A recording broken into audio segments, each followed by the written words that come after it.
Because America's back, baby. Because finally the rest of the world respects us because of this guy. When he's not crapping his pants or wandering aimlessly on a field in Italy, he's going to Angola and falling asleep in front of African leaders.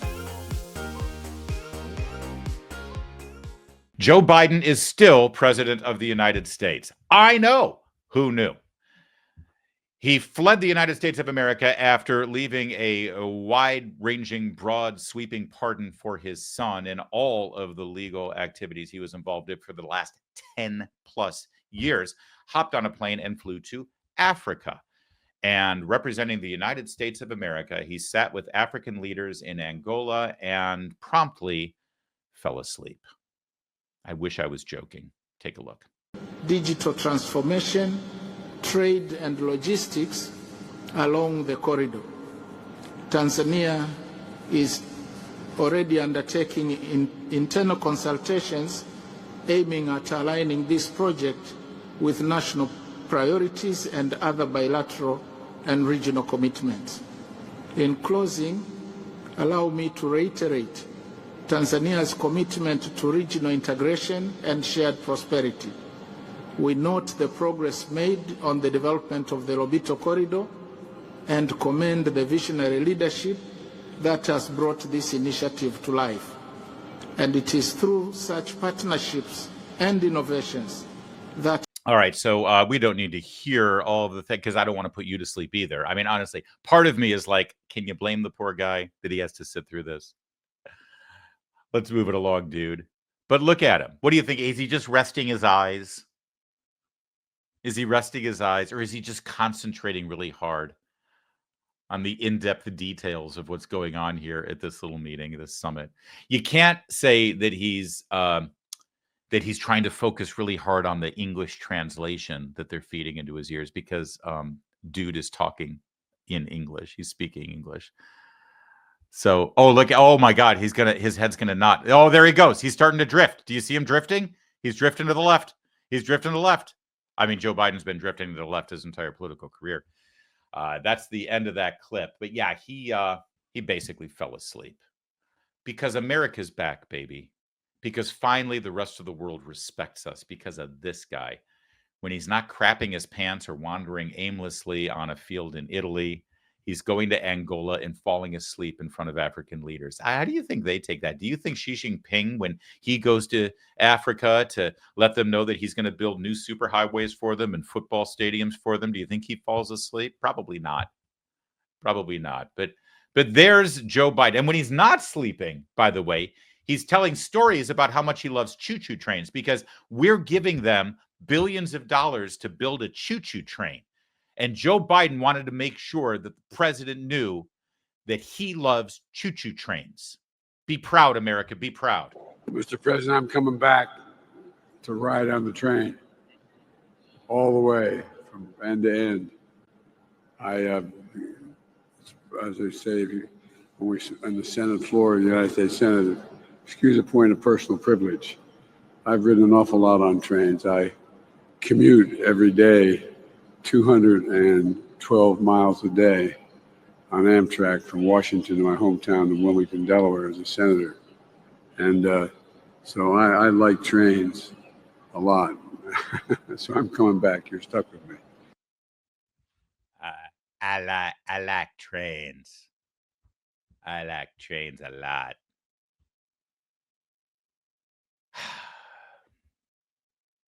We're supposed to be so proud that this man represents us internationally. We were supposed to be afraid of Donald Trump becoming the commander-in-chief and the head of state and representing us internationally. We were told that he was an embarrassment. Remember that? Remember that argument?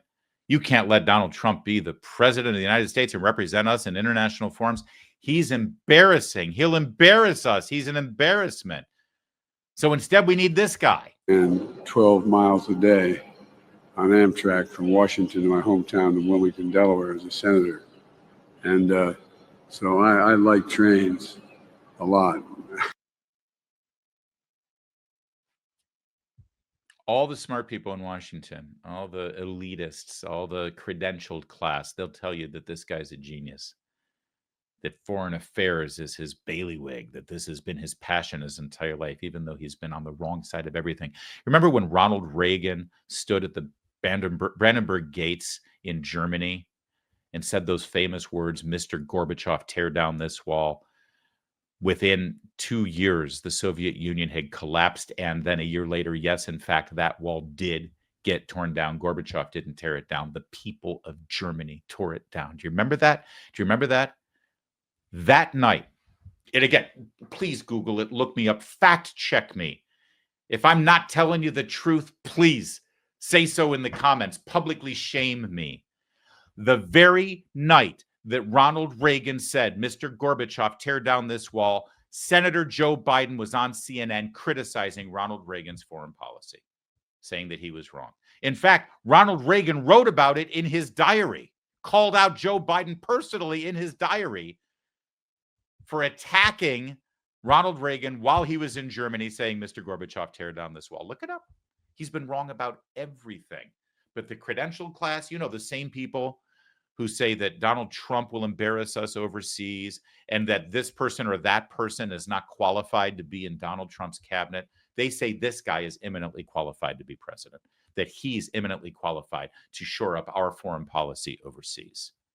Don't ever believe experts in Washington, D.C. Ever. Meanwhile, when he wasn't embarrassing us by falling asleep or waxing poetic about how much he loves trains, he was giving the people of Angola $1 billion.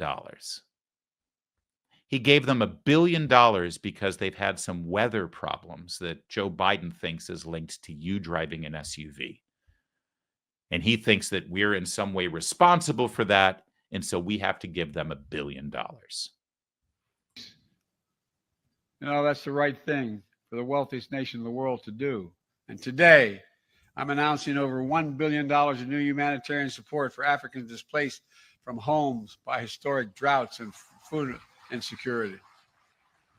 We know African leaders and citizens are seeking more than just aid. You seek investment. So the United States is expanding our relationship all across Africa, from assistance to aid, to investment to trade, moving from patrons to partners to help bridge the infrastructure gap. I was told, by the way, when I got elected, I could never get an infrastructure bill passed. Yeah, whatever. Nobody could really understand half of what he was muttering and mumbling through, but we did hear the $1 billion in aid. And we also heard this part at the beginning. Do you remember? You know, that's the right thing for the wealthiest nation in the world to do. It's the right thing for the wealthiest nation in the world to do. He's over there doing the right thing by the people of Angola who are suffering right now because of some sort of weather calamity. Luckily, of course, here in the United States of America, we've got it good. We're the wealthiest nation in the world, and nowhere in our country is anyone suffering because of some sort of weather calamity, right? Hey, let's turn the channel over to CBS News and see what they're talking about. Snow and biting cold. December delivering a different type of storm to hurricane-ravaged western North Carolina. What do you need? Just people to come check on us. So, I don't know. His home destroyed. Steve Crowell showed us the tent he lived in for weeks. Is this your food in boxes? Yeah, people drop stuff off that we already have, and most of it's expired food. This is how hundreds of people are still living in western North Carolina, in campers and in tents amid bitterly cold temperatures. Shauna Levine's family with 7 children has been staying in this shelter, a former Gold's Gym, for 2 months. How do you think your kids are doing? They're struggling, but they're managing it well. Definitely has affected them. Dozens of people who lost their homes are staying here, but the lease is up. They have to be out by the end of the month. We are refusing to let these people be out in the street. We're gonna find a place for each and every person. That's fantastic. I just want to jump in here because it's great to see somebody in authority who's jumping in there and trying to help these people out. What division of the federal government do they work for? Is that FEMA? Is that Health and Human Services? What's it say here? Western Carolina Rescue Ministries.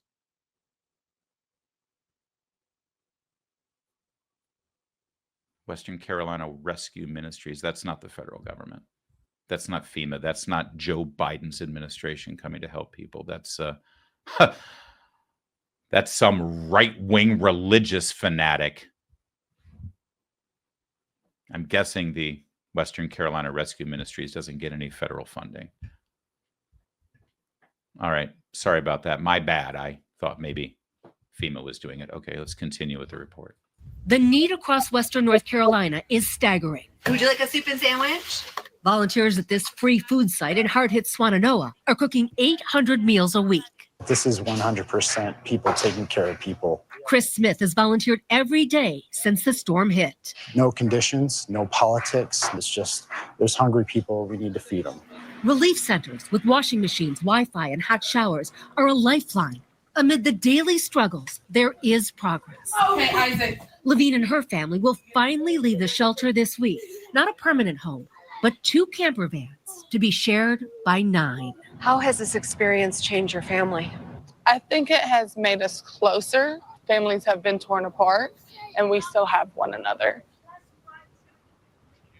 Here in Swannanoa, along the river, it's more like a campground than a neighborhood. The homes here, they are either gone or unlivable, left behind the debris and campers and tents people are now calling their homes. Nora. All right. Well, listen, I do want to give credit to CBS News for at least covering this story. I appreciate it. That's horrible to see American citizens affected by the hurricane this far out with snow falling, sub-freezing temperatures are living in campers and tents, and there's no help around. And I want to remind you, President Biden was just in Angola to give them $1 billion for relief due to some weather event that he thinks is connected to climate change. And why did we do that again? Remind me, Joe Biden, why did we do that? You know, that's the right thing for the wealthiest nation in the world to do. Oh, because it's the right thing for the wealthiest nation in the world to do.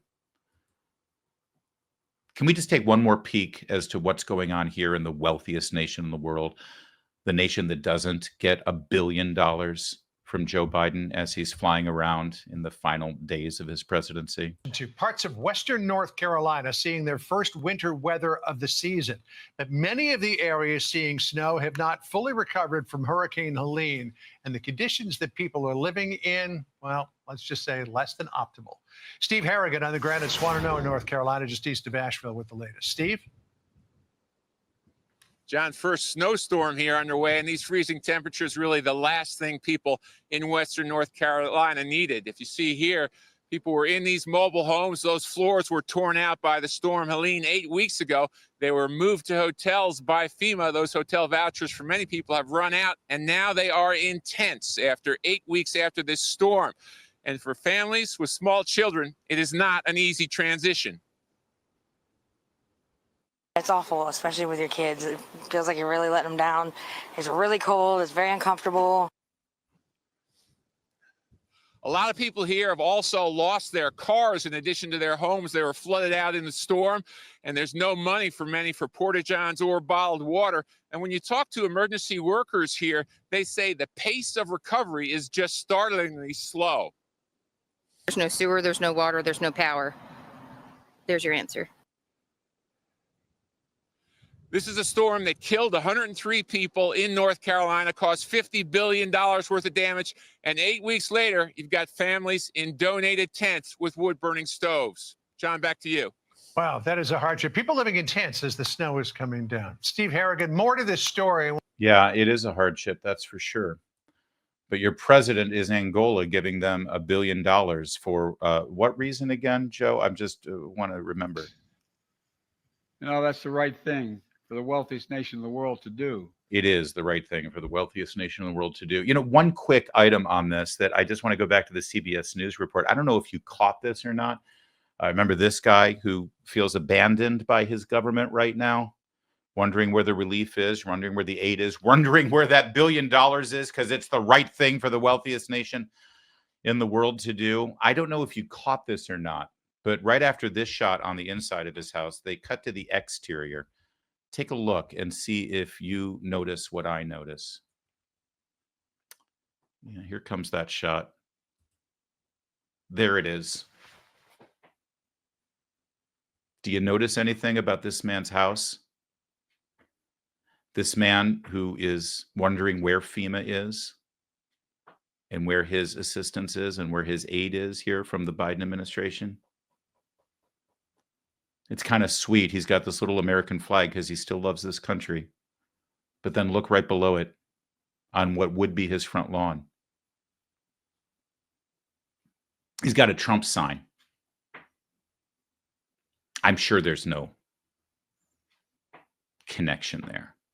I'm sure if he had a Harris wall sign out there, I'm sure he'd still be in the same desperate plight. I'm sure that FEMA isn't ignoring him because he had a Trump sign out there. I mean, we have documented cases, including emails by FEMA employees who say to avoid those houses that have Trump signs and not engage in talking to anyone there. But I'm sure that's not the case here. That would be wrong. I have no doubt that the fact that Western North Carolina in general voting overwhelmingly for Donald Trump and this person in particular supporting Donald Trump openly, I'm sure that has nothing to do with the fact that the Biden administration has virtually ignored these people and allowed them to freeze at night in tents. That he wouldn't do that. Joe Biden wouldn't do that. I mean, he's a good man with a great heart. And after all, he just told me in Angola. You know, that's the right thing for the wealthiest nation in the world to do. Yeah, he does the right thing whenever he can because, well, we're the wealthiest nation in the world. And those poor people in Angola, they're suffering from a weather-related event. And it's our fault. So we're going to give them $1 billion. You know, I liked him better when he was falling asleep in Africa. I want you to open an IRA in gold with Birch Gold. And if you do, you'll get free silver shipped directly to your home. That's right, free silver. It's the most wonderful time of the year. And it's the only time of the year that Birch Gold gives away a free 1-ounce silver eagle for every $5,000 purchased. And the best part is, well, you don't actually have to pay a penny out of pocket. All you need to do is simply convert an existing IRA or 401k into a tax-sheltered IRA in physical gold. And then Birch Gold will send you free silver coins directly to your home. Now, you might be thinking, why do I need to diversify to gold? Hey, my guy's headed to D.C. He's going to be in the White House for 4 years. Everything's fine. Well, the fact is, an administration trying to reverse a $36 trillion national debt in just 4 years, it's not easy. You think about that old legend of pushing the boulder up the hill. Yeah, it's going to take a while. So we have a huge amount to pay just on the interest alone, not to mention the principal. Take action now. Text Larry to 989898 before December 18th and get a free info kit on gold and claim your eligibility for free silver on qualifying purchases from Birch Gold. Do this before December 18th. Again, text Larry to 989898 for peace of mind that lasts longer than just 4 years.